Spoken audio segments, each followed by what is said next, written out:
ನೋಡಪ್ಪ ಅಂದರೆ ನೀರು ನಿಲ್ತಾ ಇಲ್ಲ, ಡೆಬ್ರಿಸ್ ಎಲ್ಲ ತಂದು ತುಂಬ್ತಾರೆ ಅದೇ ಸಭಾಧ್ಯಕ್ಷರೇ. ಅದಕ್ಕೆ ಆಶ್ರಯದಲ್ಲಿ ಮನೆಗಳು ಕೊಡಬೇಕು ಅಂತೇಳಿ ಇವತ್ತು ನನ್ನ ಹತ್ರಕ್ಕೆ ತರ್ತಾ ಇದ್ದಾರೆ. ನಾನು ಮಾಡ್ತಾ ಇಲ್ಲ. ಓಕೆ, ನನ್ನ ಮೇಲೆ ಭಾಳ ಒತ್ತಡ ಇದೆ. ಜೊತೆಯಲ್ಲಿ ಇದನ್ನ ತಾವು ನೀವು ನನ್ನ ಮೇಲೆ ಹೇಳಿ ಬೇಕಾದ್ರೆ ಮಾಡಕ್ಕ ಇಲ್ಲ. ಮಂತ್ರಿ ಕೇಳಿದೆ, ಮಂತ್ರಿ ಒಪ್ಪಿಲ್ಲ. ಇಲ್ಲ, ನಾನು ಹಂಗೆಲ್ಲ ಹೇಳಲ್ಲ. ಪರವಾಗಿಲ್ಲ, ನಾನು ಹಂಗೆಲ್ಲ ಹೇಳಲ್ಲ. ತಮ್ಮ ಬಗ್ಗೆ ನಾನು ಮಾತಾಡಲ್ಲ. ಅಲ್ಲ ನಿಮ್ಗೆ ಸಹಾಯವಾಗಿ ಹೇಳ್ದೆ, ಆ ಥರ ಹೇಳಿ, ನಾನು ನೆಗೆಟಿವ್ ಆಗಿ ಹೇಳಲಿಲ್ಲ. ಬೇಕಾದ್ರೆ ನನ್ನ ಮೇಲೆ ಹೇಳಿದ್ರು ಪರವಾಗಿಲ್ಲ. ಕೆರೆಯಲ್ಲಿ ಕೊಡೋಕ್ಕಾಗಲ್ಲ. ಹೈಕೋರ್ಟ್ನವ್ರೀಗ ಕೆರೆಯದು ಖಾತೆ ಮಾಡಿಕೊಡಿ ಅಂತ ಹೇಳಿದ್ರು, ನಾವು ಮಾಡಿಕೊಟ್ಟಿಲ್ಲ. ನಮ್ಮ ಪ್ರಿನ್ಸಿಪಲ್ ಸೆಕ್ರೆಟರಿ ಕಂಟೆಂಪ್ಟ್ ಆಗಿ ಜೈಲ್ಗೆ ಹಾಕ್ತೀನಿ, 1 ಲಕ್ಷ ದಂಡ ಹಾಕ್ತೀನಿ ಅಂದ್ರು ನಾವು ಮಾಡಲಿಲ್ಲ. ಕೆರೆಗೆ ಖಾತೆ ಮಾಡಿಕೊಡಿ ಅಂತ ನಮ್ಮ RR ನಗರ ವಿಧಾನಸಭೆಗೆ ಜಾಯಿಂಟ್ ಕಮಿಷನರ್ ನನ್ನ ಮುಂದೆ ತರ್ತಾರೆ.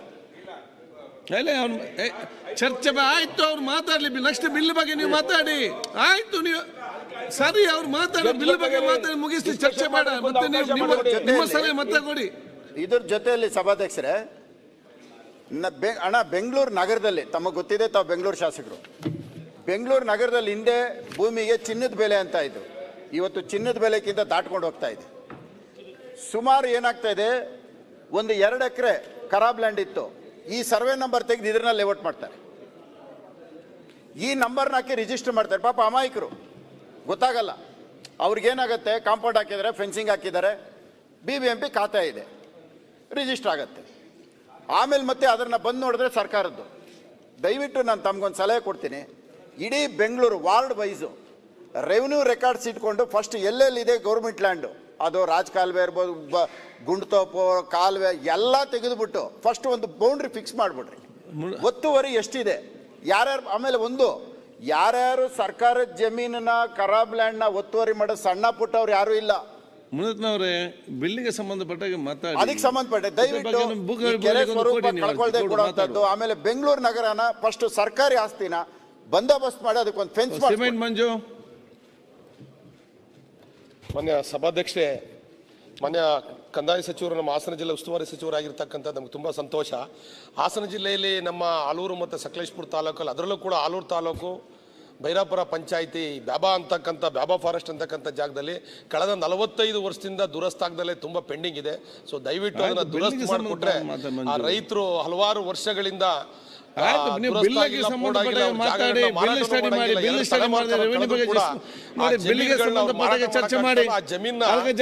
ಬ್ಯಾಂಕಲ್ಲಿ ಯಾವ್ದಾದ್ರು ಸಾಲ ಬೇಕು, ಬಿಲ್ ಬಗ್ಗೆ ಮಾತಾಡಿ. ಬಿಲ್ ಸ್ಟಡಿ ಮಾಡಿ, ಬಿಲ್ ಸ್ಟಡಿ ಮಾಡಿದ್ರೆ ಏನಾದ್ರು ಮಾತಾಡ್ಬೇಕು.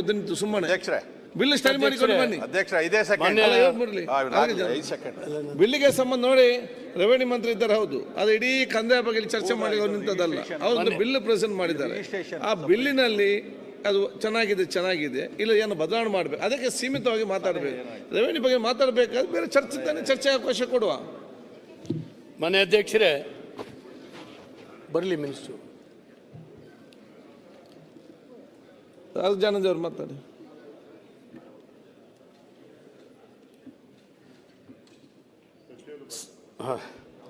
ಸ್ವಚ್ಛ ಕೇಳ್ತದೆ, ನೀವು ಮಾತಾಡಿ. ಬಿಲ್ ಬಗ್ಗೆನೇ ಇನ್ನೇನು ಅದಿನ್ನು ಆಗಲಿ ಕ್ಲಾರಿಫಿಕೇಶನ್ ತಗೊಳ್ತಾರೆ. ಮಾನ್ಯ ಅಧ್ಯಕ್ಷರೇ, ಒಂದು ಸರ್ವರ್ ಸಮಸ್ಯೆಯನ್ನು ನಮ್ಮ ಮೈಸೂರಿನ ಶಾಸಕರು ಹೇಳಿದ್ರು. ಇದು ಎಲ್ಲ ಕಡೆ ಇರುವಂಥದ್ದು. ಮುಗಿತಾರೆ. ವಿದೇಶದಿಂದ ಬಂದಿದ್ದಾರೆ, ವಾಪಸ್ ಏರ್ ಟಿಕೆಟ್ ಆಗಿದೆ. ಅವರು ರಿಜಿಸ್ಟ್ರೇಷನ್ ಮಾಡಿಸ್ಲಿಕ್ಕೆ ಆಗ್ತಾ ಇಲ್ಲ. ಮೊನ್ನೆ ಬೊಂಬಡಿ ಹೊಡೆದ್ರು. ಇದನ್ನು ಏನಾದರೂ ಮಾಡಿ ಸರಿ ಮಾಡದೇ ಇದ್ದರೆ ಆಗೋದೇ ಇಲ್ಲ. ಇನ್ನೊಂದು, ನಮ್ಮದು ಅಡಿಕೆ ತೋಟ, ಹೋದ ಸರಿ ನಂದು ಅಡಿಕೆ ತೋಟ ಇತ್ತು, ಈ ಸರಿ ಭತ್ತದ ತರಿ ಆಗಿಬಿಟ್ಟಿದೆ ಪಾಣಿನಲ್ಲಿ. ಅದನ್ನು ಯಾರು ಮನುಷ್ಯರು ಮಾಡೋದಲ್ಲ, ನಿಮ್ಮ ಇದರಲ್ಲೇ ಆಗಿಬಿಟ್ಟಿದೆ. ಅಂದರೆ ನಾನು 5 ವರ್ಷದಿಂದ ಅಧ್ಯಕ್ಷರೇ ಇದ್ರ ಬಗ್ಗೆ ಪ್ರಯತ್ನ ಮಾಡ್ತಾ ಇದ್ದೀನಿ. ಆ ಸಾಫ್ಟ್ವೇರ್ನ ನಮ್ಮ ಈ ಪರ್ಮನೆಂಟ್ ಕ್ರಾಪಿಗೆ ಸರಿಯಾಗಿ ಮಾಡಿ ಅಂತ ಹೇಳ್ತಾ ಇದ್ದೀನಿ. ಓಕೆ, ಇಲ್ಲಿದ್ದಂಥ ಬಹಳಷ್ಟು ಜನಕ್ಕೆ ಇದು ಅರ್ಥ ಆಗೋದಿಲ್ಲ. ಅರ್ಥ ಆದರೂ ಕೂಡ ಮಾಡ್ಲಿಕ್ಕೆ ಬರೋದಿಲ್ಲ. ಮಾಡದೇ ಇದ್ರೂ ಕೂಡ ಹಾಗೆ ಬಿಟ್ಬಿಡಿ. ಮ್ಯಾನ್ಯುವಲ್ ಪಾಣಿ ಮಾಡಲಿಕ್ಕೆ ನಮಗೆ ಮಲೆನಾಡಿನಲ್ಲಿ ಎಲ್ಲಿ ಅಡಿಕೆ ಬೆಳಿತೀವೋ ಅಲ್ಲಿ ಮಾಡಿಕೊಡಿ. 3 ತಿಂಗಳಿಗೆ ಒಂದು ಸರಿ ಚೇಂಜ್ ಆಗ್ತಾ ಇರ್ತದೆ ಅಧ್ಯಕ್ಷರೇ. ಇವ್ರ ಹತ್ರ ಪಾಣಿ ನಾನೊಂದು 15-20 ರೂಪಾಯಿ ಕೊಟ್ಟು ಪಾಣಿ ಕಾಪಿ ತೊಗೊಳ್ಬೇಕು. ಆಮೇಲೆ ಕ್ರಾಪ್ ದೃಢೀಕರಣಕ್ಕೆ ವಿಲೇಜ್ ಅಕೌಂಟೆಂಟ್ ಹತ್ರ ಹೋಗಲೇಬೇಕೀಗ, ಇಂಥ ಕ್ರಾಪ್ ಅಂತೇಳಿ. ಇದು ಹೆಂಗಾಗುತ್ತೆ? ಇದು ಎಲ್ಲವೂ ಮಾಡಿ ಇದು ದಿನನಿತ್ಯ ಅಲಿತಾ ಇದ್ದಾರೆ ಜನ. ಇದಕ್ಕೆ ಅವಕಾಶ ಮಾಡಿಕೊಡ್ಬಾರ್ದು. ನೀವು ಅನೇಕ ಸುಧಾರಣೆಗಳನ್ನು ತಂದಿದ್ದೀರಿ, ನಾನು ಸ್ವಾಗತಿಸ್ತೇನೆ. ಇವನ್ನು ಸ್ವಲ್ಪ ಸರಿ ಮಾಡಿ. ವಿಶ್ವನಾಥ್ ಅವರೇ. ಅಧ್ಯಕ್ಷರೇ, ಸರ್, ಈಗ ನಮ್ಮದು ಉಚಿತವಾಗಿ ಆಶ್ರಯ ನಿವೇಶನಗಳನ್ನು ಸರ್ಕಾರ ಕೊಟ್ಟೈತೆ ಸರ್. ಸರ್ಕಾರದ ಮನೆಗಳನ್ನು ಕೊಟ್ಟಿದ್ದೀವಿ ಸರ್. 15 ವರ್ಷ ಪರಬಾರೆ ಮಾಡಬಾರ್ದು ಅಂತೇಳಿ ಅದರಲ್ಲಿ ಕಂಡೀಷನ್ ಇರ್ತದೆ ಸರ್. ನೀವು ನೋಡಿರ್ಬೋದು, ಕೊಟ್ಟು ಒಂದೇ ವರ್ಷಕ್ಕೆ ಮಾರ್ಕೊಂಡವ್ರೆ ಸರ್. ಆಶ್ರಯ ಮನೆಯಲ್ಲಿ ಅರ್ಧ ಜನನೂ ಮನೆ ಕಟ್ಟಿಲ್ಲ. ದಯವಿಟ್ಟು 15 ವರ್ಷ ಮಾರಾಟ ಮಾಡಿದ ರೀತಿಯಲ್ಲಿ ಆ ಸಬ್ ರಿಜಿಸ್ಟ್ರಿಗೆ ಹೇಳಿ ಮತ್ತೆ ಒಂದು ಕಾನೂನು ತಗೊಂಬಂದು ಯಾವುದೇ ಉಚಿತವಾದಂಥ ಸರ್ಕಾರದಿಂದ ಕೊಟ್ಟಿರೋಂಥದ್ದು ಈ ಸ್ಕೀಮ್ಗಳು ಏನಿರ್ತದೆ 10 ವರ್ಷ 15 ವರ್ಷ ಅದಕ್ಕೆ ಮೊದಲು ಪರಬಾರೆ ಮಾಡಿದ ರೀತಿಯಲ್ಲಿ ದಯವಿಟ್ಟು ಅದನ್ನು ತಾವು ತರಬೇಕು ಸರ್. ಮಾನ್ಯ ಅಧ್ಯಕ್ಷರೇ, ನಮ್ಮ ತಾಲೂಕಲ್ಲಿ ನನ್ನ ವಿಧಾನಸಭಾ ಕ್ಷೇತ್ರದಲ್ಲಿ ಈಗಾಗಲೇ ಅವರಿಗೆ 2 ಎಕರೆ 3 ಎಕರೆ ಜಾಗ ಅವರ ಹೆಸರಲ್ಲಿ ಇದ್ದದ್ದು ಈಗ GPS ಸರ್ವೆ ಮಾಡುವಾಗ ಅದು ಬೇರೆ ಬಣ ಕಾಣಿಸ್ತಾ ಇದೆ. ಕ್ಲೀನ್ ಹೋಗಿ ಸಮಸ್ಯೆ ಆಗಿದೆ. ಅವನಿಗೆ ಈಗ ಸಾಲ ಅಥವಾ ಮನೆ ಕಟ್ಟಲಿಕ್ಕೆ ಪ್ರಾಬ್ಲಮ್ ಆಗಿದೆ. ಅದಕ್ಕೆ ಯಾವ ಸರ್ವೆ ನಂಬರ್ ಅಲ್ಲಿ ಅದೇ ಪ್ಲಾಟ್ ಅಲ್ಲಿ ಕೂರುವಾಗ ಆ ಒಂದು GPS ಸರ್ವೆ ಮಾಡುವಾಗ ಅದು ಬೇರೆ ಕಡೆಗೆ ಬಂದನು ಅದೇ ಪ್ಲಾಟ್ ಕೂಲಿಸುವ ಹಾಗೆ ಒಂದು ವ್ಯವಸ್ಥೆಯನ್ನು ಮಾಡಬೇಕು ಅಂತ ವಿನಂತಿ ಮಾಡ್ತೀನಿ. ಈಗ ವಿಧೇಯಕವನ್ನು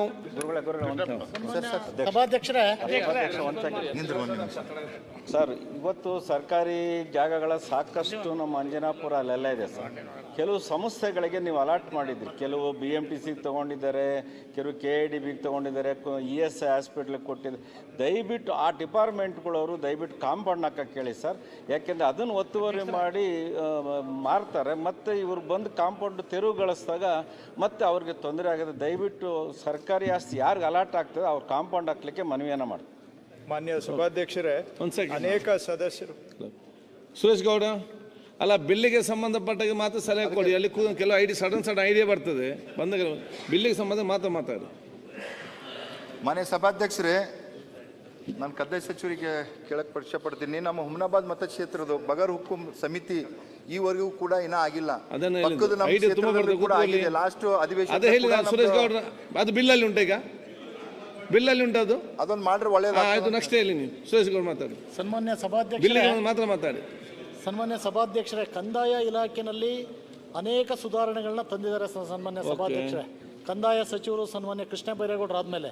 ಆದರೆ ನಮ್ಮ ತಾಲೂಕುಗಳಲ್ಲಿ ಜಿಲ್ಲೆಗಳಲ್ಲಿ ಇವತ್ತೇನಾಗಿದೆ ಅಂತ ಅಂದರೆ ಸರ್ಕಾರಿ ವ್ಯಾಪ್ತಿನಲ್ಲಿ ಬರ್ತಕ್ಕಂಥ ಇದನ್ನು ಗುರುತಿಸ್ತಕ್ಕಂಥ ಕೆಲಸವನ್ನು ಮಾಡಬೇಕು. ಅದಾದ ನಂತರ ಕೆಲವು ಸಂಘ ಸಂಸ್ಥೆಗಳಿಗೆ ಸಮುದಾಯಗಳಿಗೆ ಕೊಟ್ಟಿರ್ತಕ್ಕಂಥದ್ದನ್ನು ಈ ಪಾಣಿನ ದೃಢೀಕರಣ ಮಾಡ್ತಾರೆ. ನಾಳೆ ಬೆಳಗ್ಗೆ ಮತ್ತೆ ಪ್ರೈವೇಟ್ ಅವ್ರ ಹೆಸರಲ್ಲಿ ಬರುತ್ತೆ. ಈ ಥರದ್ದು ಅನೇಕ ಸಮಸ್ಯೆಗಳಿದೆ. ಸುಧಾರಣೆಯನ್ನು ತಂದಿದ್ದಾರೆ. ಇದನ್ನು ಮಾಡ್ತಕ್ಕಂಥ ಮತ್ತು ಆಶ್ರಯ ಯೋಜನೆಗಳನ್ನ ಅದನ್ನು ಗುರುತಿಸಿ ಕೊಡ್ತಕ್ಕಂಥದ್ದು. ಆಮೇಲೆ ಸರ್ಕಾರಿ ಇದನ್ನು ಆಶ್ರಯ ಯೋಜನೆಗೆ ಸರ್ಕಾರ ಕೊಟ್ಟಿರುತ್ತೆ. ಅದನ್ನು ಪ್ರೈವೇಟ್ ಅವರು ಅದನ್ನು ಕಬಳಿಸ್ಲಿಕ್ಕೆ ನೋಡಿದಾಗ ಅದನ್ನು ಸರ್ಕಾರದ ವಕೀಲರ ಮೂಲಕ ಅದನ್ನು ಸರ್ಕಾರದ ಅಸ್ತಿತ್ವಕ್ಕೆ ತಗೊಳ್ತಕ್ಕಂಥದ್ದು ಒಂದಿಷ್ಟು ಆಗಬೇಕು ಅಂತಕ್ಕಂಥ ನನ್ನ ಮನವಿ. ಪುಟ್ಟರಂಗ ಶೆಟ್ಟಿ ಅವರೇ. ಅಧ್ಯಕ್ಷರೇ, ಈಗ RTC ಕೊಟ್ಟರೆ ರಿಜಿಸ್ಟರ್ ಆಗ್ತದೆ ನಿಜ. ವಂಶವೃಕ್ಷನ ಕೊಡ್ತಾರೆ. ವಂಶವೃಕ್ಷ ಕೊಡುವಾಗ ತಪ್ಪು ಮಾಹಿತಿಯನ್ನು ಕೊಟ್ಟು ರಿಜಿಸ್ಟರ್ ಮಾಡಿಬಿಡ್ತಾರೆ. ಅಂದರೆ ವಂಶವೃಕ್ಷದಲ್ಲಿ ಅವರ ವಂಶದ ಅಣ್ಣ ತಂಗಿನೋ ಅಥವಾ ಮಕ್ಕಳನ್ನೋ ಬಿಟ್ಟು 3-4ನೇ ರಿಜಿಸ್ಟರ್ ಆದವ್ರ ಮೇಲೆ ಆ ಮಕ್ಳಿಗೊಂದು ಕೇಸ್ ಆಗ್ತವೆ, ನಮ್ಗೆ ಭಾಗಾಂಶ ಬರಬೇಕು ಅಂತ. ಇದು ಹೇಗೆ ಇದನ್ನು ತಪ್ಪಿಸೋಕೆ ಹೇಗೆ ಅಂತ ಹೇಳಬೇಕು. ಮಾನ್ಯ ಅಧ್ಯಕ್ಷರೇ, ಈ ವಿಧೇಯಕಕ್ಕೆ ಸಂಬಂಧಿಸಿದಂಥ ಅಥವಾ ನೋಂದಣಿಗೆ ಸಂಬಂಧಿಸಿದಂಥ ಒಂದು ಅರ್ಧ ವಿಷಯಗಳನ್ನು ಹೇಳಿದ್ದಾರೆ. ಇನ್ನು ಅರ್ಧ ವಿಷಯಗಳು ನಮ್ಮ ಕಂದಾಯ ಇಲಾಖೆಗೆ ಸಂಬಂಧಪಟ್ಟಿದ್ದು. ನೋಂದಣಿಗೆ ಸಂಬಂಧಪಟ್ಟಾಗೆ ಆಶ್ರಯ ನಿವೇಶನಗಳು ನೋಂದಣಿ ಆಗ್ತಾ ಇಲ್ಲ ಅಂತ ಹೇಳಿದ್ದಾರೆ. ಅದು ನಿಜ. ಅದಕ್ಕೆ ನಮ್ಮ ಗಮನದಲ್ಲಿದೆ. ಅದಕ್ಕೆ ಪರಿಹಾರ ಕೊಡುವಂಥ ಕೆಲಸವನ್ನು ಮಾಡ್ತೇವೆ ಸಭಾಧ್ಯಕ್ಷರೇ. ಎರಡನೇದು, ನಾವು ಈ ರೆವಿನ್ಯೂ ಲೇಔಟ್ಗಳಲ್ಲಿ ನೋಂದಣಿ ನಿಲ್ಲಿಸಿದ ಮೇಲೇನೂ ಕೂಡ ಓಲ್ಡ್ ಡೇಟ್ ಹಾಕಿ ಕೆಲವರು ನೋಂದಣಿ ಮಾಡಿರುವಂಥದ್ದು ನಡೆದಿದೆ. ನಮ್ಮ ಗಮನಕ್ಕೆ ಬಂದಿದೆ. ಅದನ್ನು ನಾವು ಕೆಲವ್ರ ಮೇಲೆ ಏನಾಗುತ್ತೆ, ಅದು ಕಟ್ ಆಫ್ ಡೇಟ್ಗೆ ಮೊದಲೇ ಲಾಗಿನ್ ಕ್ರಿಯೇಟ್ ಮಾಡಿದ್ರು ಅಂತೇಳಿ ಒಂದು ಸಮಜಾಯಿಷಿ ಹೇಳ್ಕೊಂಡು ಲೀಗಲಿ ಪ್ರೊಟೆಕ್ಷನ್ ತೊಗೊಂಡು ಮಾಡ್ತಾ ಇದ್ದಾರೆ. ಬಟ್ ನಮ್ಮದು ಪ್ರಯಾರಿಟಿ ಏನಿದೆ, ಅವ್ರನ್ನ ಕಳ್ಳರನ್ನ ಹುಡ್ಕೋದಕ್ಕಿಂತ, ತಪ್ಪು ಮಾಡೋರನ್ನ ಹುಡ್ಕೊಂಡು ಹೋಗೋದಕ್ಕಿಂತ ತಪ್ಪಿಗೆ ಎಲ್ಲೆಲ್ಲಿ ಅವಕಾಶ ಇದೆ ಅಂತ ಹುಡುಕ್ಬಿಟ್ಟು ಆ ತಪ್ಪುಗಳ ಅವಕಾಶನ ಬಂದ್ ಮಾಡುವಂಥದ್ದು, ಅದ್ರ ಕಡೆಗೆ ಹೆಚ್ಚಿಗೆ ಗಮನವನ್ನು ಕೊಡ್ತಾ ಇದ್ದೇವೆ. ಮೂರನೇದು, ಈ ಕೆಲವರು ಮಾತಾಡಿದರು, ಕೆಲವರು ನಕಲಿ ವ್ಯಕ್ತಿಗಳನ್ನು ಸೃಷ್ಟಿ ಮಾಡಿ ಅಥವಾ ನಕಲಿ ದಾಖಲೆಗಳನ್ನು ಸೃಷ್ಟಿ ಮಾಡಿ ನೋಂದಣಿ ಮಾಡಿಬಿಟ್ರೆ ಒಂದು ಬಾರಿ ಅವರಿಗೆ ನೆಕ್ಸ್ಟು ಪರಿಹಾರ ಸಿವಿಲ್ ಕೋರ್ಟ್, ಹೈಕೋರ್ಟ್, ಆಮೇಲೆ ಸುಪ್ರೀಂ ಕೋರ್ಟ್. ಇಷ್ಟರಲ್ಲಿ 20 ವರ್ಷ ಬೇಕಾದರೂ ಹೋಗ್ಬಿಡುತ್ತೆ. ಆ 20 ವರ್ಷ ಆಸ್ತಿ ತನ್ನದಾಗಿದ್ರೂ ಕೂಡ ಮಾಲೀಕತ್ವ ಸಾಬೀತುಪಡಿಸೋದಕ್ಕೆ ಕೋರ್ಟಿಂದ ಹೊರಗೆ ಬರೋದ್ರೊಳಗಡೆ ಸುಸ್ತಾಗಿ ಅರ್ಧಂಬರ್ಧ ರೇಟಿಗೆ ಮಾರ್ಕೊಂಡವರು ಕೂಡ ಇದ್ದಾರೆ. ಸೊ ಇದಕ್ಕೆ ಈ ನಕಲಿಗೆ ಕಡಿವಾಣ ಹಾಕಬೇಕು ಅಂತಲೇ ನಾವೀಗ RTCಯನ್ನು ಇಂಟೆಗ್ರೇಟ್ ಮಾಡಿರೋದು. ಇನ್ಮೇಲೆ ನಕಲಿ ದಾಖಲೆಗಳನ್ನು ಸೃಷ್ಟಿ ಮಾಡಿ ಕೊಡ್ಲಿಕ್ಕಾಗಲ್ಲ. ಯಾಕಂದರೆ ನಾವು ಡೈರೆಕ್ಟಾಗಿ ಭೂಮಿಯಿಂದ ತಗೊಳ್ತೀವಿ ಅಥವಾ ಈ ಖಾತೆಯಿಂದ ತಗೊಳ್ತೀವಿ. ಅದಕ್ಕೂ ಮೀರಿ ಆದಲ್ಲಿ ನಾನೀಗ ನೋಂದಣಿಯಲ್ಲಿ ಆಧಾರನ್ನು ಕಡ್ಡಾಯ ಮಾಡಿದ್ದೇನೆ. ಸೊ ಇಂಪರ್ಸನೇಷನ್ಗೆ ಅವಕಾಶ ಕಟ್ ಮಾಡಿದ್ದೇನೆ, ಇಂಪರ್ಸನೇಷನ್ ಆಗದಂಗೆ. ಅದಕ್ಕೂ ಮೀರಿ ಏನಾದರೂ ಮಾಡಿದರೆ ಕಾನೂನಲ್ಲಿ ಬದಲಾವಣೆ ಈಗಾಗಲೇ ಮಾಡಿದ್ದೇವೆ. ಏನಂತ ಹೇಳಿದ್ರೆ, ಯಾರಾದರೂ ಫ್ರಾಡ್ ಆರ್ ಇಂಪರ್ಸನೇಷನ್ ಇದ್ದಲ್ಲಿ ಸಿವಿಲ್ ಕೋರ್ಟ್ಗೆ ಹೋಗೋದ್ರ ಬದಲಿಗೆ ಡಿಸ್ಟ್ರಿಕ್ಟ್ ರಿಜಿಸ್ಟ್ರಾರ್ಗೆ ಅರ್ಜಿ ಕೊಡಬಹುದು, ಡಿಸ್ಟ್ರಿಕ್ಟ್ ರಿಜಿಸ್ಟ್ರಾರ್ ಅದನ್ನು ರದ್ದುಪಡಿಸಬಹುದು ಅಂತ ಕಾನೂನಲ್ಲಿ ಈಗಾಗಲೇ ಒಂದು ಸಿಂಪಲ್ ಆಗಿ ಜನಕ್ಕೆ ಕೈಗೆಟಕುವ ಅಂತರದಲ್ಲಿ ಒಂದು ಅವರಿಗೆ ಪರಿಹಾರ ಕ್ರಮವನ್ನು ತಗೊಂಡು ಬಂದಿದ್ದೇನೆ. ಆಲ್ರೆಡಿ ಕಾನೂನು ತಿದ್ದುಪಡಿ ಆಗಿದೆ. ಈ ತಿಂಗಳಲ್ಲಿ ರೂಲ್ಸನ್ನು ಡ್ರಾಫ್ಟ್ ನೋಟಿಫಿಕೇಶನ್ ಮಾಡ್ತಾ ಇದ್ದೇನೆ. ಆಬ್ಜೆಕ್ಷನ್ಸ್ ಹಿಯರ್ ಮಾಡಿ ಫೈನಲೈಸ್ ಮಾಡಿ ಅದನ್ನು ಇಮಿಡಿಯೇಟ್ಲಿ ಡ್ರಾಫ್ಟ್ ಪೀರಿಯಡ್ ಆದ ತಕ್ಷಣ ಅದನ್ನು ಫೈನಲ್ ನೋಟಿಫಿಕೇಶನ್ನು ಮಾಡಿ ಅಂಥ ಫ್ರಾಡು ಇಂಪರ್ಸನೇಷನ್ ಆದಂಥ ಪ್ರಕರಣದಲ್ಲಿ ಇಮಿಡಿಯೇಟ್ ಆಗಿ ಅವ್ರಿಗೆ ಒಂದು ರಿಲೀಫ್ ಸಿಗುವಂಥ ಕೆಲಸವನ್ನು ಕೂಡ ಮಾಡ್ತಾ ಇದ್ದೇವೆ. ಇದರಿಂದ ಕೋರ್ಟ್ಗಳಿಗೆ ಅಲಿಯೋದು ಇದ್ದೇ ಇರುತ್ತೆ. ಆಮೇಲೆ ಹೋಗ್ತಾರೆ, ಆಮೇಲೆ ಯಾಕಂದರೆ ಯಾಜು ಬಾಜುದಾರರು ಹೋಗ್ತಾರೆ, ಬಟ್ ಒಂದು ಇಮಿಡಿಯೇಟ್ ರಿಲೀಫ್ ಕೊಡುವಂಥದ್ದು. ಇನ್ನು ಸುಮಾರು ಜನ ಸರ್ವರ್ ಬಗ್ಗೆ ಮಾತಾಡಿದ್ದಾರೆ. ನಾನು ಅದಕ್ಕೆ ಹೆಚ್ಚಿಗೆ ವಾದ ಮಾಡಲಿಕ್ಕೆ ಹೋಗೋದಿಲ್ಲ. ಅವರ ಸಜೆಷನನ್ನು ನಾನು ಫೀಡ್ಬ್ಯಾಕ್ ಆಗಿ ತೆಗೆದುಕೊಂಡು, ಕೆಲವು ದಿನ ಸರ್ವರ್ ಪ್ರಾಬ್ಲಮ್ ಆಗಿರೋದು ನಿಜ, ಆದರೆ ನನ್ನ ಪ್ರಕಾರ ಅದು ಡೇ ಟು ಡೇ ಅಲ್ಲ, ಬಟ್ ಪ್ರಾಬ್ಲಮ್ ಇರೋದು ನಿಜ. ಸರ್ವರ್ ಇಂಪ್ರೂವ್ಮೆಂಟ್ ಮಾಡಬೇಕು ಕೆಪಾಸಿಟಿ ಅನ್ನುವಂಥದ್ದು ಅನೇಕ ಸದಸ್ಯರ ಅಭಿಪ್ರಾಯ ಇದೆ. ಅದನ್ನು ನಾನು ಗೌರವವಾಗಿ ಸ್ವೀಕರಿಸಿ ಅದರ ಕಡೆಗೆ ನಾವು ವರ್ಕ್ ಮಾಡ್ತೇವೆ. ಇನ್ನು ಶಿವಮೊಗ್ಗದು ಒಂದು 94D ಅಂತ ಒಂದು ಪ್ರಾವಿಷನ್ ಇದೆ. ನನ್ನ ಪ್ರಕಾರ ಅದರಲ್ಲಿ ಮಾಡಲಿಕ್ಕೆ ಅವಕಾಶ ಇದೆ. ನನಗೆ ಕೇಸ್ ಕೊಡಿ, ನಾನು DC ಅವ್ರ ಹತ್ರ ಮಾತಾಡ್ತೇನೆ. ತಾವು ಅಷ್ಟೇ ಸುಳ್ಯದು ತಾವು ಏನು ಹೇಳಿದ್ದೀರಾ ನನಗೆ ಮತ್ತೆ ನನಗೆ ಕೊಟ್ಟರೆ ಅದು ನಾನು ಚೆಕ್ ಮಾಡಿಸ್ಲಿಕ್ಕೆ ಜ್ಞಾನೇಂದ್ರ ಅವರು ಮತ್ತು ಸುಳ್ಯದು ನನಗೆ ಸ್ವಲ್ಪ, ಯಾಕಂದರೆ ಒಂದು ಕೇಸ್ ಇದ್ದಂಗೆ ಇನ್ನೊಂದು ಇರೋದಿಲ್ಲ. ಸೊ ನೀವು ಏನು ಅಂತ ನನಗೆ ಕೊಟ್ಟರೆ ಅದನ್ನು ನಾನು ವರ್ಕೌಟ್ ಮಾಡ್ತೇನೆ. ಇನ್ನು ಉಳಿದಿದ್ದು ಕೆಲವರು ರೆವಿನ್ಯೂ ಡಿಪಾರ್ಟ್ಮೆಂಟ್ ಬಗ್ಗೆ ಕೆಲವು ಸಲಹೆಗಳನ್ನು ಕೊಟ್ಟಿದ್ದಾರೆ. ಈಗ ಸಮಯದ ಇದಿರೋದ್ರಿಂದ ನಾನು ಅವೆಲ್ಲ ಕೇಸ್ ಬೈ ಕೇಸ್ ಅಡ್ರೆಸ್ ಮಾಡ್ಬೋದು. ಬಟ್ ಆದರೆ ಈಗ ಈ ಬಿಲ್ಲಿಗೆ ಸಂಬಂಧಪಟ್ಟಾಗಿ ಇಷ್ಟು ವಿಷಯಗಳು ತಮ್ಮ ಗಮನಕ್ಕೆ. ಇದು ಕಂಪ್ಲೀಟ್ ಆಗೋ ಮುಂಚೆ ಈಗ ಸಿಸ್ಟಮಲ್ಲಿ ತಂದಿದ್ರೆ ಹೌದು, ಒಳ್ಳೆದಾಯಿತು. ಈಗ ಅಪ್ಲೋಡ್ ಮಾಡುವಾಗ ನನ್ನ ರೆಕಾರ್ಡ್, ಜನಸಾಮಾನ್ಯ ರೆಕಾರ್ಡ್ ಎಲ್ಲ ಕರೆಕ್ಟ್ ಇದೆ, ಅವನು ಅಪ್ಲೋಡ್ ಮಾಡಲಿಕ್ಕೆ ಕೊಡ್ತಾನೆ. ಅಲ್ಲಿ ಆಫೀಸರ್ ಅದನ್ನು ಕ್ಲಾರ್ಕ್ ಕನ್ಸರ್ನ್ ಕೇಸ್ವರೆಗೆ ಅಪ್ಲೋಡ್ ಮಾಡುವಾಗ ಅವನೇ ಮಿಸ್ಟೇಕ್ ಮತ್ತು ಅದು ತಪ್ಪಾಗಿ ಹೋದರೆ ಮತ್ತು ಇವನೇ ಸುತ್ತಾಡಬೇಕು ರೆಡಿ ಮಾಡಲಿಕ್ಕೆ. ಸೊ ಒಂದು ತರಬೇಕು, ಏನಾದರೂ ಜನಸಾಮಾನ್ಯ ಕೊಟ್ಟಂಥ ಅರ್ಜೆಂಟ್ ತಪ್ಪಾಗಿ ಯಾರಾದರೂ ಆ ಕೇಸ್ ವರ್ಕ್ ಕನ್ಸರ್ನ್ ಪರ್ಸೆಂಟ್ ತಪ್ಪು ಮಾಡಿದರೆ ಈಸ್ ರೆಸ್ಪಾನ್ಸಿಬಲ್ ಅಂತ ತರಬೇಕು. ಇಲ್ಲ ಇಟ್ ವೆರಿ ಈಸಿ, ಅವನು ಜಂಪ್ ಮಾಡಿಸೋದು, ಅವನು ಇಡೀ ಸುತ್ತಾಡ್ತಾ ಇರೋದು ಎರರಿಂದಾಗಿ. ಮತ್ತು AC ಆಫೀಸ್ಗೆ ಹೋಗ್ಬೇಕು. ಏನಾದರೂ ಈಗ ನಾನು ಒಬ್ಬ ಕೇಸ್ ವರ್ಕರ್ ಹತ್ರ ಅವನು ಹೇಳಿದಾಗ ಈಗ ಕೊಡುವನ್ನೇನು ಅರ್ಜಿ ಕೊಡೋನು ಕೇಳದಿದ್ದರೆ ಅವ್ನು ಬೇಕು ಸಣ್ಣ ಮಿಸ್ಟೇಕ್ ಮಾಡಿಬಿಡೋದು ಅಪ್ಲೋಡ್ ಮಾಡುವಾಗ. ಸೊ ಅದನ್ನು ಯಾರು ಅಪ್ಲೋಡ್ ಮಾಡ್ತಾನೆ ಅವನೇ ಜವಾಬ್ದಾರಿ ಅಂತ ಒಂದು ಮಾಡಿಸ್ಬೇಕು. ಈಗ ಹೇಳಿ.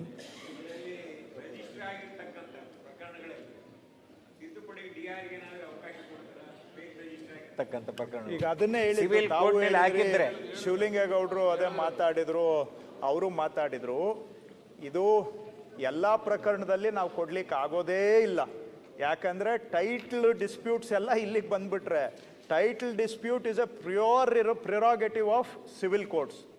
ನಾವು ಅದಕ್ಕೆ ದೂರಕ್ಕೂ ಕೂಡ ಹತ್ರ ಎಂಟರ್ ಮಾಡಲಿಕ್ಕೆ ಆಗಬಾರ್ದು. ಆದರೆ ಸ್ಪಷ್ಟವಾಗಿ ಫ್ರಾಡ್ ಆಗಿದೆ, ಇಂಪರ್ಸನೇಷನ್ ಆಗಿದ್ರೆ ಅದನ್ನು ಕ್ಯಾನ್ಸಲ್ ಮಾಡುವಂಥ ಪವರ್ಸು DRಗೆ ಕೊಡ್ತಾ ಇದ್ದೇವೆ. ಅದು ಆ್ಯಕ್ಟ್ ಅಮೆಂಡ್ಮೆಂಟ್ ಆಗಿದೆ. ರಾಷ್ಟ್ರಪತಿಗಳ ಅಂಕಿತ ಬರಲಿಕ್ಕೆ 1 ವರ್ಷ 2 ತಿಂಗಳು ಸಮಯ ತಗೊಂತು. ಅದಾದಮೇಲೆ ನಾವೀಗ ರೂಲ್ಸ್ ಮಾಡಿ ಈ ತಿಂಗಳು ಕೊನೆಗೆ ಅದನ್ನು ನಾನು ಡ್ರಾಫ್ಟ್ ರೂಲ್ಸನ್ನು ನೋಟಿಫೈ ಮಾಡ್ತಾ ಇದ್ದೇನೆ. ಅಬ್ಜೆಕ್ಷನ್ಸ್ ಹಿಯರ್ ಮಾಡಿ ಫೈನಲೈಸ್ ಮಾಡಿ ಇನ್ನು ಭಾಳ ಸೀಮಿತವಾದಂತಹ ಫ್ರಾಡು, ಇಂಪರ್ಸನೇಷನ್, ನಕಲಿ ಪ್ರಕರಣಗಳಲ್ಲಿ ನಾವು DRಗೆ ಕೊಡುವಂಥದ್ದು ಮಾಡಿ. ಈಗ ವಿಧೇಯಕವನ್ನು ಖಂಡವಾಗಿ ಮತಕ್ಕೆ ಹಾಕುತ್ತೇನೆ. 2 ರಿಂದ 10ರವರೆಗೆ ಖಂಡಗಳು ವಿಧೇಯಕದ ಅಂಗವಾಗಿರಬೇಕೆನ್ನು ಸಭೆಯ ಮುಂದಿರುವ ವಿಷಯ. ಪ್ರಸ್ತಾವದ ಪರವಾಗಿರು ಹೌದು ಎಂದು ಸೂಚಿಸಬೇಕು. ಪ್ರಸ್ತಾವದ ವಿರೋಧವಾಗಿರುವಿಲ್ಲ ಎಂದು ಸೂಚಿಸಬೇಕು. ಪ್ರಸ್ತಾವ ಹೌದು ಪರವಾಗಿದೆ ಎಂದು ಭಾವಿಸುತ್ತೇನೆ. ಪ್ರಸ್ತಾವ ಹೌದು ಪರವಾಗಿದೆ. ಪ್ರಸ್ತಾವಕ್ಕೆ ಒಪ್ಪಿಗೆ ದೊರಕಿದೆ. 2 ರಿಂದ 10ರವರೆಗಿನ ಖಂಡಗಳು ವಿಧೇಯಕದ ಅಂಗವಾದವು. 1ನೇ ಖಂಡ ಹೆಸರು ಮತ್ತು ಅವತರಣಿಕೆ ವಿಧೇಯಕದ ಭಾಗವಾಗಬೇಕೆಂಬುದು ಸಭೆಯ ಮುಂದಿರುವ ವಿಷಯ. ಪ್ರಸ್ತಾವದ ಪರವಾಗಿರುವ ಹೌದು ಎಂದು ಸೂಚಿಸಬೇಕು. ಪ್ರಸ್ತಾವದ ವಿರೋಧವಾಗಿರುವಿಲ್ಲ ಎಂದು ಸೂಚಿಸಬೇಕು. ಪ್ರಸ್ತಾವ ಹೌದು ಪರವಾಗಿದೆ ಎಂದು ಭಾವಿಸುತ್ತೇನೆ. ಪ್ರಸ್ತಾವ ಹೌದು ಪರವಾಗಿದೆ. ಪ್ರಸ್ತಾವ ಅಂಗೀಕರಿಸಲ್ಪಟ್ಟಿದೆ. 1ನೇ ಖಂಡ ಹೆಸರು ಮತ್ತು ಅವತರಣಿಕೆ ವಿಧೇಯಕದ ಅಂಗವಾಗಿದೆ. ಮಾನ್ಯ ಮಂತ್ರಿಗಳು, ಮಾನ್ಯ ಸಭಾಧ್ಯಕ್ಷರೇ, ಸದರಿ ವಿಧೇಯಕವನ್ನು ಅಂಗೀಕರಿಸಬೇಕೆಂದು ಸಭೆಯನ್ನು ಕೋರುತ್ತಿದ್ದೇನೆ. ಪ್ರಸ್ತಾವವನ್ನು ಮಂಡಿಸಲಾಗಿದೆ. ಈಗ ಅದನ್ನು ಸಭೆ ಮತಕ್ಕೆ ಹಾಕುತ್ತೇನೆ. 2020ನೇ ಸಾಲಿನ ನೋಂದಣಿ ಕರ್ನಾಟಕ ತಿದ್ದುಪಡಿ ವಿಧೇಯಕವನ್ನು ಈ ಸಭೆ ಅಂಗೀಕರಿಸಬೇಕು. ಪ್ರಸ್ತಾವದ ಪರವಾಗಿರು ಹೌದು ಎಂದು ಸೂಚಿಸಬೇಕು. ಪ್ರಸ್ತಾವದ ವಿರೋಧವಾಗಿರುವ ಇಲ್ಲ ಎಂದು ಸೂಚಿಸಬೇಕು. ಪ್ರಸ್ತಾವ ಹೌದು ಪರವಾಗಿದೆ ಎಂದು ಭಾವಿಸುತ್ತೇನೆ. ಪ್ರಸ್ತಾವ ಹೌದು ಪರವಾಗಿದೆ. ಪ್ರಸ್ತಾವ ಅಂಗೀಕರಿಸಲ್ಪಟ್ಟಿದೆ ಮತ್ತು ವಿಧೇಯಕ ಅನುಮೋದನೆ ದೊರಕಿದೆ. ಮಾನ್ಯ ಸಚಿವರು, ಮಾನ್ಯ ಸಭಾಧ್ಯಕ್ಷರೇ, ಸುಧಾರಣೆಗಳ ಕರ್ನಾಟಕ ಭೂ ಕಂದಾಯ ಕರ್ನಾಟಕ ಲ್ಯಾಂಡ್ ರಿಫಾರ್ಮ್ಸ್ ಆ್ಯಕ್ಟ್ಗೆ 2025ನೇ ತಿದ್ದುಪಡಿ ವಿಧೇಯಕವನ್ನು ಪರ್ಯಾಲೋಚನೆಗೆ ಕೈಗೆತ್ತಿಕೊಳ್ಳಬೇಕೆಂದು ತಮ್ಮ ಮುಖಾಂತರ ಸದನವನ್ನು ಕೋರುತ್ತೇನೆ. 2020 ಸಾಲಿನ ಕರ್ನಾಟಕ ಭೂ ಸುಧಾರಣೆಗಳ ಮತ್ತು ಕೆಲವು ಇತರ ಕಾನೂನು ತಿದ್ದುಪಡಿ ವಿಧೇಯಕವನ್ನು ಪರ್ಯಾಲೋಚಿಸುತ್ತದೆ ಎಂಬ ವಿಷಯ ಸಭೆಯ ಮುಂದೆ ಇದೆ. ಪ್ರಸ್ತಾವದ ಪರವಾಗಿರು ಹೌದು ಎಂದು ಸೂಚಿಸಬೇಕು. ಪ್ರಸ್ತಾವದ ವಿರೋಧವಾಗಿರುವಿಲ್ಲ ಎಂದು ಸೂಚಿಸಬೇಕು. ಪ್ರಸ್ತಾವ ಹೌದು ಪರವಾಗಿದೆ ಎಂದು ಭಾವಿಸುತ್ತೇನೆ. ಪ್ರಸ್ತಾವ ಹೌದು ಪರವಾಗಿದೆ. ಪ್ರಸ್ತಾವಕ್ಕೆ ಅನುಮೋದನೆ ದೊರಕಿದೆ. ಮಾನ್ಯ ಮಂತ್ರಿಗಳು, ಮಾನ್ಯ ಸಭಾಧ್ಯಕ್ಷರೇ, ಶಿಕ್ಷಣ ಸಂಸ್ಥೆಗಳು ಅಥವಾ ಯಾರಾದರೂ ಖಾಸಗಿ ಕಾರ್ಖಾನೆ ಅಥವಾ ವ್ಯವಹಾರ ಮಾಡಲಿಕ್ಕೆ ಕೃಷಿ ಭೂಮಿಯನ್ನು ಖರೀದಿ ಮಾಡಬೇಕಾದ್ರೆ ನಮ್ಮ ಕರ್ನಾಟಕ ಭೂ ಸುಧಾರಣೆ ಕಾನೂನು 109ರ ಕೆಳಗಡೆ ಕೃಷಿ ಭೂಮಿಯನ್ನು ಖರೀದಿ ಮಾಡೋದಕ್ಕೆ ಅನುಮತಿ ಕೊಡುವಂಥದಕ್ಕೆ ಅವಕಾಶ ಇದೆ. ಉದಾಹರಣೆಗೆ ಯಾರೋ ಒಬ್ಬರು ಶಿಕ್ಷಣ ಸಂಸ್ಥೆ ಮಾಡಬೇಕು ಅಂತ ಹೇಳಿದ್ರೆ ಕೃಷಿ ಭೂಮಿಯನ್ನು ಖರೀದಿ ಮಾಡ್ತಾರೆ. ಸೊ ಅದರಲ್ಲಿ ಅಂಡರ್ ಸೆಕ್ಷನ್ 109 ನಾವು ಅವರಿಗೆ ಅನುಮತಿ ಕೊಡ್ತೇವೆ ಖರೀದಿ ಮಾಡಲಿಕ್ಕೆ. ಇದು ಅದಕ್ಕೆ ಈಗ ಚೀಫ್ ಸೆಕ್ರೆಟರಿವರೆಗೂ ಬರುವಂಥದ್ದು ಇದೆ. ಇದನ್ನು ಅಲ್ಲೇ ಜಿಲ್ಲಾಧಿಕಾರಿಗಳ ಹಂತದಲ್ಲೇ ಅವರಿಗೆ 4 ಹೆಕ್ಟೇರ್ವರೆಗೆ ಖರೀದಿ ಮಾಡಲಿಕ್ಕೆ ಅವರಿಗೆ ಪವರ್ಸನ್ನು ಡೆಲಿಗೇಟ್ ಮಾಡ್ತಾ ಇದ್ದೇವೆ. ಇವತ್ತಿನ ದಿನ ಇದು ಪ್ರಸ್ತುತ ಇಲ್ಲ. ಯಾಕೆಂದರೆ ಈಗ ಕೆಲವು ತಿದ್ದುಪಡಿಗಳಾದಮೇಲೆ ಹೊಸ ಅರ್ಜಿಗಳೇನು ಬರ್ತಾ ಇಲ್ಲ. ಬಂದರೂ ಕೂಡ ಇಲ್ಲಿವರೆಗೂ ಅವೆಲ್ಲ ಬರೋದು ಬೇಕಿಲ್ಲ. ಖಾಸಗಿ ಸಂಸ್ಥೆ ಯಾವುದೋ ಶಿಕ್ಷಣ ಸಂಸ್ಥೆ ಅಥವಾ ಫ್ಯಾಕ್ಟ್ರಿಗೆ ಖರೀದಿ ಮಾಡಬೇಕು ಅಂತ ಹೇಳಿದ್ರೆ ಸಣ್ಣ ಉದ್ಯಮೆದಾರರಿಗೆ, ಸಣ್ಣ ಸಂಸ್ಥೆಗಳು ಮಾಡುವಂಥವರಿಗೆ ಅವರಿಗೆ ಅಲ್ಲೇ ಆಗುವಂತೆ ಮಾಡಬೇಕು ಅಂತೇಳಿ 4 ಹೆಕ್ಟೇರ್ವರೆಗೆ ಜಿಲ್ಲಾಧಿಕಾರಿಗಳಿಗೆ ಕೊಡ್ತಾ ಇದ್ದೇವೆ. ಎರಡನೇದು ಏನಾಗಿದೆ ಸಭಾಧ್ಯಕ್ಷರೇ, ಹಿಂದೆ 109ನಲ್ಲಿ ಪರ್ಮಿಷನ್ ತಗೊಂಡು ಏನೋ ಉದ್ದೇಶಕ್ಕೆ ತಗೊಂಡಿದ್ದಾರೆ. ಅಂದರೆ ನಮಗೆ ಏನೋ ಬಡಾವಣೆ ಮಾಡೋದಕ್ಕೆ ಅಂತೇಳಿ ತಗೊಂಡಿದ್ದಾರೆ, ಅಥವಾ ಶಿಕ್ಷಣ ಸಂಸ್ಥೆ ಮಾಡ್ತೀವಿ ಅಂತ ಜಮೀನು ಖರೀದಿ ಮಾಡಿದ್ದಾರೆ, ಅಥವಾ ಅವರು ಏನು ಫ್ಯಾಕ್ಟ್ರಿ ಮಾಡೋದಕ್ಕೆ ಅಂತ ಖರೀದಿ ಮಾಡಿದ್ದಾರೆ. ಅವರು ದುಡ್ಡು ಕೊಟ್ಟು ಇದು ಪ್ರೈವೇಟ್ ಲ್ಯಾಂಡ್, ಇದು nothing to do with government land, private ಅವರಿಂದ ಅವರು ಖರೀದಿ ಮಾಡಿದ್ದಾರೆ. ಪೂರ್ತಿ ಹಣ ಕೊಟ್ಟು ಅವರೇ ಖರೀದಿ ಮಾಡಿದ್ದಾರೆ. ನಾವು ಅನುಮತಿ ಕೊಟ್ಟಿದ್ದೀವಿ ಖರೀದಿ ಮಾಡೋಕ್ಕೆ. ಈಗ ಕಾಲ ಬದಲಾಗಿದೆ. ಆವತ್ತು ಎಜುಕೇಷನ್ಗೆ ಅಂತ ತಗೊಂಡ್ರು, ಇವತ್ತು ಬಹುಶಃ ಅದು ಅಲ್ಲಿ ಲೋಕಲ್ ಪರಿಸ್ಥಿತಿ ಬದಲಾಗಿದೆ. ಅವರು ಶಿಕ್ಷಣದಿಂದ ಇವತ್ತು ಬೇರೆದಕ್ಕೆ ಉಪಯೋಗ ಮಾಡೋದಕ್ಕೆ ನಮಗೆ ಪರ್ಮಿಷನ್ ಕೇಳ್ತಾರೆ. ಕಾನೂನಲ್ಲಿ ಚೇಂಜ್ ಆಫ್ ಯೂಸ್ಗೆ ಪರ್ಮಿಷನ್ ಕೊಡೋಕ್ಕೆ ಅವಕಾಶ ಇಲ್ಲ. ಆದರೆ ಇವತ್ತು ಅಲ್ಲಿ ಪರಿಸ್ಥಿತಿ ಬದಲಾಗ್ಬಿಟ್ಟಿದೆ. ಫ್ಯಾಕ್ಟ್ರಿ ಇತ್ತು, ಫ್ಯಾಕ್ಟ್ರಿ ಮಾಡಿದ್ರೋ ಮಾಡಿಲ್ವೋ, ಆದರೆ ಈಗ ಅದು ಸಿಟಿ ಒಳಗಡೆ ಇದೆ. ಅಂಥ ಕಡೆ ಅವ್ರು ಏನಾದರೂ ಬೇರೆ ಉದ್ದೇಶಕ್ಕೆ ಕೇಳಿದರೆ ಆಗ ಆ ಉದ್ದೇಶ ಬದಲಾವಣೆ ಮಾಡಿಕೊಡ್ಲಿಕ್ಕೆ ಅವಕಾಶ ಇರಲಿಲ್ಲ. ಅದಕ್ಕೊಂದು ಆ ಉದ್ದೇಶ ಬದಲಾವಣೆ ಮಾಡಲಿಕ್ಕೆ 109ನಲ್ಲಿ ಒಂದು ಪ್ರಾವಿಷನನ್ನು ಕ್ರಿಯೇಟ್ ಮಾಡ್ತಾ ಇದ್ದೇವೆ. ಇನ್ನು ಕೆಲವು ಕೇಂದ್ರ ಸರ್ಕಾರದವರು ನಮಗೆ ಕೆಲವು ಅದು ಬೇರೆ ಅದು ಅರ್ಬನ್ ಡೆವಲಪ್ಮೆಂಟ್ನವರು ಪ್ಲಾನ್ ಪ್ರಕಾರ ಮಾಡೋದು ಬೇರೆ, 109 ಬೇರೆ, ಇವೆರಡು ಬೇರೆ ಸ್ಟ್ರೀಮ್ಸು. ಸೊ ಇನ್ನು ಕೆಲವು ಕೇಂದ್ರ ಸರ್ಕಾರದವರು ಕೆಲವು ಪೆನಲ್ಟೀಸನ್ನು ಇದನ್ನು ರ್ಯಾಷನಲೈಸ್ ಮಾಡಿ ಅಂತ ಕೆಲವು ರೆಕಮೆಂಡ್ ಮಾಡಿದ್ದಾರೆ.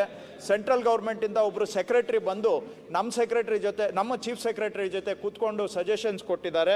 ಅದನ್ನು ಇನ್ಕಾರ್ಪೊರೇಟ್ ಮಾಡಿಕೊಂಡಿದ್ದೇವೆ. ಮತ್ತು ಮುಂದುವರೆದು ಸಣ್ಣ ಉದ್ದಿಮೆದಾರರು ಅಂದರೆ 2 ಎಕರೆವರೆಗೆ ಕರ್ನಾಟಕದಲ್ಲಿ ಎಲ್ಲೇ ಆಗಲಿ ಕೈಗಾರಿಕೆ ಮಾಡಬೇಕಾದ್ರೆ, ಅದು ಆಗ್ರೋ ಪ್ರೊಸೆಸಿಂಗ್ ಇರ್ಬೋದು ಅಥವಾ ಬೇರೆ ಇಂಡಸ್ಟ್ರಿ ಇರ್ಬೋದು, ಅಪ್ ಟು 2 acres ಕನ್ವರ್ಷನ್ ಬೇಕಾಗಿಲ್ಲ ಅಂತೇಳಿ ಅವರಿಗೆ ಕನ್ವರ್ಷನಿಂದ ನಾವು ವಿನಾಯಿತಿಯನ್ನು ಕೊಡ್ತಾ ಇದ್ದೇವೆ. ಇದು encourage micro medium small enterprises MSME sector 2 ಎಕರೆವರೆಗೆ ಎಕ್ಸೆಂಪ್ಷನನ್ನು ಕೊಡ್ತಾ ಇದ್ದೇವೆ. ಇಲ್ಲ ಅಂದರೆ ಅವರು ಕನ್ವರ್ಷನ್ಗೆ ಅಪ್ಲೈ ಮಾಡಿ ಮತ್ತೆ ಅದು ಇದು ಅಂತೇಳಿ 101 ಅವರಿಗೆ ತೊಂದರೆ ಮಾಡೋದು ಬೇಡ, ಸರಳೀಕರಣ ಮಾಡಿ ಸಣ್ಣ ಉದ್ದಿಮೆದಾರರಿಗೆ ಪ್ರೋತ್ಸಾಹ ಕೊಡಲಿಕ್ಕೋಸ್ಕರ ಇದು ಬಜೆಟಲ್ಲೂ ಕೂಡ ಅನೌನ್ಸ್ ಆಗಿತ್ತು. ಇಂಡಸ್ಟ್ರೀಸ್ ಡಿಪಾರ್ಟ್ಮೆಂಟ್ನವರು ನಮಗೆ ಲಾಸ್ಟ್ ಟೈಮು ಆಗ್ರೋ ಇಂಡಸ್ಟ್ರಿಗೆ ಕೊಟ್ಟಿದ್ವಿ, ಈ ಬಾರಿ ಎಲ್ಲ ಇಂಡಸ್ಟ್ರಿಗೂ ಅಪ್ ಟು 2 acres ಎಕ್ಸಂಪ್ಷನ್ ಕೊಡ್ತಾ ಇದ್ದೇವೆ ಗ್ರಾಮೀಣ ಭಾಗದಲ್ಲಿ. ಕನ್ವರ್ಷನ್ ಇಲ್ಲದೆ ನೀವು ಅನುಮತಿ ಕೊಟ್ಟರೆ ಬ್ಯಾಂಕ್ ಲೋನ್ ಆಗುತ್ತಾ? Auto convert. ಸೊ ನಾವು ಕನ್ವರ್ಷನ್ ಸರ್ಟಿಫಿಕೇಟ್ ಇಶ್ಯೂ ಮಾಡ್ತೇವೆ. ಕೊನೆ ವಿಷಯ ಮಾನ್ಯ ಸಭಾಧ್ಯಕ್ಷರೇ, ಇದು ಕೂಡ ಒಂದು ಮಹತ್ವದ ಹೆಜ್ಜೆ ನಾವು ಇಡ್ತಾ ಇದ್ದೇವೆ. ಈ ರಿನ್ಯೂವಬಲ್ ಎನರ್ಜಿ ಏನಿದೆ, ಸೋಲಾರ್ ಆಗ್ಬೋದು, ವಿಂಡ್ ಆಗ್ಬೋದು, ಇದು ಇವತ್ತು ಉದಯೋನ್ಮುಖ ವಲಯ ಅಂದರೆ ಸನ್ರೈಸ್ ಸೆಕ್ಟರ್. ಇದು ದೇಶದ ಆದ್ಯತೆಯೂ ಕೂಡ ನಾವು ಈ ಕಲ್ಲಿದ್ದಲಿನಿಂದ ಈ ರಿನ್ಯೂವಬಲ್ ಎನರ್ಜಿ ಕಡೆಗೆ ಶಿಫ್ಟ್ ಆಗಬೇಕು ಅನ್ನುವಂಥದ್ದು ನ್ಯಾಷನಲ್ ಪ್ರಯಾರಿಟಿ, ಇಂಟರ್ನ್ಯಾಷನಲ್ ಪ್ರಯಾರಿಟಿ ಇದೆ. ಆದರೆ ಇದು ಗ್ರೌಂಡ್ ಲೆವೆಲಲ್ಲಿ ಹೋದಾಗ ಏನಾಗ್ತಾ ಇದೆ, ಈ ಸೋಲಾರ್ ಮಾಡಲಿಕ್ಕೆ ಮತ್ತು ವಿಂಡ್ ಪವರ್ ಹಾಕಲಿಕ್ಕೆ ಕನ್ವರ್ಷನ್ ಅಂತೇಳಿ ಅದರಲ್ಲಿ ಕೂಡ ಭಾಳ ಮಧ್ಯವರ್ತಿಗಳ ಹಾವಳಿ ಭಾಳ ಹೆಚ್ಚಾಗಿದೆ. ಸೋಲಾರ್ ಮಾಡೋರಿಗೆ, ವಿಂಡೋ ಹಾಕೋರಿಗೆ ಅವರು ಹೇಳ್ಬಾರ್ದು, ನಾವೆಲ್ಲ ಇಲ್ಲಿ ಸದನದಲ್ಲಿ ಹೇಳಿದ್ರೆ ಸದನದ ಗೌರವ, ನಮ್ಮ ಗೌರವ ಎಲ್ಲವೂ ಕಡಿಮೆ ಆಗುತ್ತೆ, ಅವರು ಅನುಭವಿಸ್ತಾ ಇರುವಂಥ ಕಷ್ಟಗಳು. ಹಾಗಾಗಿ ಹೆಚ್ಚು ರಾಜ್ಯದಲ್ಲಿ ಸೋಲಾರು ಮತ್ತು ವಿಂಡ್ ಪವರ್ ಇನ್ವೆಸ್ಟ್ಮೆಂಟನ್ನು ಇನ್ಕ್ರೀಸ್ ಮಾಡಲಿಕ್ಕೆ ಅವರಿಗೂ ಕೂಡ ಸೋಲಾರ್ಗೆ ಮತ್ತು wind power any renewable energy ಅವರಿಗೆ ಆಟೋ ಕನ್ವರ್ಷನ್ಗೆ ಅವಕಾಶವನ್ನು ಮಾಡ್ತಾ ಇದ್ದೇವೆ. ಸೊ ಅವರು ಆಟೋ ಕನ್ವರ್ಷನ್ ಮಾಡಿ ನೆಕ್ಸ್ಟ್ ಸ್ಟೆಪ್ಗೆ ಡೈರೆಕ್ಟ್ ಹೋಗ್ಬೋದು. ಅದು ನಾವು ಇದರಲ್ಲಿ ಏಕರನ್ನು ಪ್ರಿಸ್ಕ್ರೈಬ್ ಮಾಡಿಲ್ಲ, ಬಿಕಾಸ್ ಎಲ್ಲ ಥರದವರು ರಿನ್ಯೂವಬಲ್ ಎನರ್ಜಿಯಲ್ಲಿ ನೀವು ಇಷ್ಟೇ ಮಾಡಿ ಅಂತ ನಾವು ಹೇಳಲಿಕ್ಕೆ ಆಗೋದಿಲ್ಲ. 2 ಎಕರೆ ಅಂತ ಬರ್ದಂಗೈತೆ. ಅದು ಬೇರೆ ಇಂಡಸ್ಟ್ರೀಸ್ MSME ಸೆಕ್ಟರ್ಗೆ. ರಿನ್ಯೂವಬಲ್ ಎನರ್ಜಿಗೆ ನಾವು ಅವರಿಗೆ ಕನ್ವರ್ಷನ್ ಡೈರೆಕ್ಟಾಗಿ ಆಟೋ ಕನ್ವರ್ಷನ್ ಮಾಡಿಕೊಡ್ತೇವೆ. ಮತ್ತೆ ನಿಮ್ಮದೇ ಪ್ರಶ್ನೆ ಬರುತ್ತೆ, ನಾವಿಲ್ಲಿ ಕನ್ವರ್ಷನ್ ಅವಶ್ಯಕತೆ ಇಲ್ಲ ಅಂತ ನಾವು ಕಾನೂನಲ್ಲಿ ತರ್ತಾ ಇದ್ದೇವೆ. ಅವರಿಗೆ ಬೇಕಾದರೆ ಆಟೋ ಕನ್ವರ್ಷನ್ ಸರ್ಟಿಫಿಕೇಟ್ ಇಶ್ಯೂ ಮಾಡ್ತೇವೆ. ಇದರಿಂದ ರಾಜ್ಯದಲ್ಲಿ ಒಂದೇ ಸೆಕೆಂಡ್ ಕಂಪ್ಲೀಟ್ ಮಾಡಿಬಿಡ್ತೇವೆ. ರಾಜ್ಯದಲ್ಲಿ ಏನು ರಿನ್ಯೂವಬಲ್ ಎನರ್ಜಿ ಇನ್ವೆಸ್ಟ್ಮೆಂಟ್ಸು ಹೆಚ್ಚು ನಮ್ಮ ರಾಜ್ಯಕ್ಕೆ ಆಕರ್ಷಣೆ ಮಾಡಬೇಕು. ಹೆಚ್ಚು ರಿನ್ಯೂವಬಲ್ ಎನರ್ಜಿ ರಾಜ್ಯದಲ್ಲಿ ಉತ್ಪಾದನೆ ಆಗಬೇಕು. ಇದರಿಂದ ಪರಿಸರ ಸಮತೋಲನ ಆಗುತ್ತೆ. ಹವಾಮಾನ ಬದಲಾವಣೆಗೆ ತಕ್ಕ ಹಾಗೆ ನಾವು ಒಂದು ಹೆಜ್ಜೆಯನ್ನು ಇಡಬೇಕು ಅನ್ನೋ ದೃಷ್ಟಿಯಿಂದ ರಿನ್ಯೂವಬಲ್ ಎನರ್ಜಿಗೆ ಈ ಒಂದು ಅದು ಇಂಡಸ್ಟ್ರಿದು ಬೇಡಿಕೆ ಇತ್ತು, ನಮ್ಮ ಎನರ್ಜಿ ಡಿಪಾರ್ಟ್ಮೆಂಟ್ದು ಬೇಡಿಕೆ ಇತ್ತು. ಮುಖ್ಯಮಂತ್ರಿಗಳು ಕೂಡ ಇದನ್ನು ಕನ್ಸಿಡರ್ ಮಾಡಿ ಅಂತ ನಮಗೆ ಹೇಳಿದರು. ಇನ್ವೆಸ್ಟರ್ಸ್ ಮೀಟಲ್ಲೂ ಡಿಮ್ಯಾಂಡ್ ಬಂದಿತ್ತು. ಸೊ ಹಾಗಾಗಿ ಭಾಳ ದಿನಗಳ ಚರ್ಚೆಯ ನಂತರ ಇವತ್ತು ಅದನ್ನು ಕಾನೂನಲ್ಲಿ ಅವಕಾಶ ಮಾಡ್ತಾ ಇದ್ದೇವೆ. ಸಭಾಧ್ಯಕ್ಷ, 2 ಕ್ಲಾರಿಫಿಕೇಶನ್ ಬೇಕಾಯ್ತು. ಒಂದು, ತಾವು ಯೂನಿಟ್ಸ್ ಅಂತೆ ಮೆನ್ಷನ್ ಮಾಡಿರಿ. ಯೂನಿಟ್ ಅಂದ್ರೆ ಅದು ಎಷ್ಟು ಸ್ಕ್ವೇರ್ ಫೀಟು, ಎಷ್ಟು ಸ್ಕ್ವೇರ್ ಮೀಟರ್ ಗೊತ್ತಾಗ್ತಾ ಇಲ್ಲ. ಎರಡನೇದು, ರಿನ್ಯೂವಬಲ್ ಎನರ್ಜಿಯಲ್ಲಿ ವಿಂಡ್ದಲ್ಲಿ ಕಡಿಮೆ ಲ್ಯಾಂಡ್ ಬೇಕಾಗುತ್ತೆ, ಆದರೆ ಸೋಲಾರ್ದಲ್ಲಿ ಲ್ಯಾಂಡ್ ರಿಕ್ವೈರ್ಮೆಂಟ್ ಹೆಚ್ಚಿರ್ತದೆ. ಹಾಗಾಗಿ ನಿಮ್ದು ಅದೇನು ಲ್ಯಾಂಡ್ ರಿಸ್ಟ್ರಿಕ್ಷನ್ ಇದೆಯೋ ಇಲ್ಲೋ ಅದನ್ನು ಬೇಕಾಯ್ತು. ಯಾಕಂದ್ರೆ ಈಗ 1 ಮೆಗಾವಾಟ್ ಅಂದರೆ ಸುಮಾರು 4 ಎಕರೆ ತನಕ ಬೇಕಾಗ್ತದೆ. ಇಲ್ಲ, ನೋ ರಿಸ್ಟ್ರಿಕ್ಷನ್, ಎಷ್ಟು ಬೇಕಾಷ್ಟು ಲ್ಯಾಂಡ್. ಬಿಕಾಸ್ ಈಗ ಏನಿಲ್ಲ, ಇಷ್ಟೇ ವಿಷಯ, ನೀವು ಇಷ್ಟೇ ಸೈಜ್ದು ಮಾಡಿ ಅಂತ ಹೇಳಲಿಕ್ಕೆ ನಾವು ಯಾರು? ಇಟ್ ಡಿಪೆಂಡ್ಸ್ ಆನ್ ದ ಅವರ ವಯಬಿಲಿಟಿ ಮೇಲೆ ಹೋಗುತ್ತೆ. ಈಗ ನಾವು ಅದರಲ್ಲಿ ಮತ್ತೆ ಕ್ಯಾಟಗರಿ ಇಂಟ್ರಡ್ಯೂಸ್ ಮಾಡಿದ್ರೆ ಮತ್ತೆ ಡಿಸ್ಕ್ರಿಮಿನೇಷನ್ ಶುರುವಾಗುತ್ತೆ, ಮತ್ತೆ ಹರಾಸ್ಮೆಂಟ್ ಬರುತ್ತೆ. ಈಗ ನಾವು ಮಾಡ್ತಾ ಇರೋದೇ ಮಧ್ಯವರ್ತಿಗಳ ಹಾವಳಿ, ಹರಾಸ್ಮೆಂಟು ಇದೆಲ್ಲ ತೆಗೆದಾಕಿ ಈಸ್ ಆಫ್ ಗವರ್ನೆನ್ಸ್ ಮಾಡ್ತಾ ಇದ್ದೇವೆ. ಸೊ ಅದ್ರಲ್ಲಿ ಮತ್ತೆ ನಾವು ಕಂಡೀಷನ್ಸ್ ಮಾಡೋದು ಬೇಡ ಅಂತ ಇಲ್ಲ ಇಲ್ಲ ಇಲ್ಲ ಯೂನಿಟ್ ಅಂದ್ರೆ ಏನದು? ಸನ್ಮಾನ್ಯ ಅಧ್ಯಕ್ಷರೇ, ಮಾನ್ಯ ಸಚಿವರೇ, ಈ ರಿನ್ಯೂವಬಲ್ ಎನರ್ಜಿ ಒಳಗೆ ವಿಂಡ್ ಪವರ್ ಏನು ಕುಂಡ್ರಿಸ್ತಿರಲ್ಲ, ಆ ವಿಂಡ್ ಪವರ್ ಕುಂಡ್ರಿಸೋದು ಬಹುತೇಕ ಹಳ್ಳಿಗಾಡಿನ ರಸ್ತೆಯಲ್ಲಿ ಬರ್ತಾವೆ, RDPR ರಸ್ತೆಯಲ್ಲಿ. ಆ ವಿಂಡ್ ಪವರ್ದ ಎಲ್ಲೆಲ್ಲಿ ಬರ್ತಾವೋ ಅಲ್ಲಿ RDPR ರಸ್ತೆ ಏನೂ ಉಳಿದಿಲ್ಲ. ನಮಗೆ RDPRದಿಂದನೂ ರೊಕ್ಕ ಸಿಗೋದಿಲ್ಲ. ಅವರು CSR ಫಂಡ್ ಒಳಗೆ ಏನಾದರೂ ರೋಡ್ ರಿಪೇರಿ ಮಾಡಲಿಕ್ಕೆ ತಮಗೆ ಡೈರೆಕ್ಷನ್ ಕೊಡಲಿಕ್ಕೆ ಅವಕಾಶ ಇದ್ದರೆ ಕೊಡಬೇಕಂತ ಮನವಿ ಮಾಡ್ಕೊಂಡು. ಈಗ ವಿಧೇಯಕವನ್ನು ಖಂಡವಾಗಿ ಮತಕ್ಕೆ ಹಾಕುತ್ತೇನೆ. ಹರೀಶ್ ಗೌಡ. ಅಧ್ಯಕ್ಷರೇ, ಒಂದೇ ಒಂದು ಸ್ಪಷ್ಟೀಕರಣ ಕೇಳ್ತೇವೆ. ಆಯ್ತು. ಈಗ ತಾವು ವಿಧೇಯಕವನ್ನು ತಂದಿದ್ರಿ, ನಾವು ಒಪ್ಪಿಗೆ ಕೊಡ್ತೀವಿ. ಯಾವ ಮೈಕ್ ಆನ್ ಮಾಡಿ BR Patil sir, mic on ಮಾಡಿದ್ದೀವಿ. ಓಕೆ. ಯಾವ ಉದ್ದೇಶಕ್ಕಾಗಿ? ಹೆಚ್ಚಿನ ವಿಡಿಯೋಗಳಿಗೆ ಪ್ರತಿಧ್ವನಿ ಯೂಟ್ಯೂಬ್ ಚಾನೆಲ್ ಸಬ್ಸ್ಕ್ರೈಬ್ ಮಾಡಿ, ಬೆಲ್ ಐಕಾನ್ ಕ್ಲಿಕ್ ಮಾಡಿ.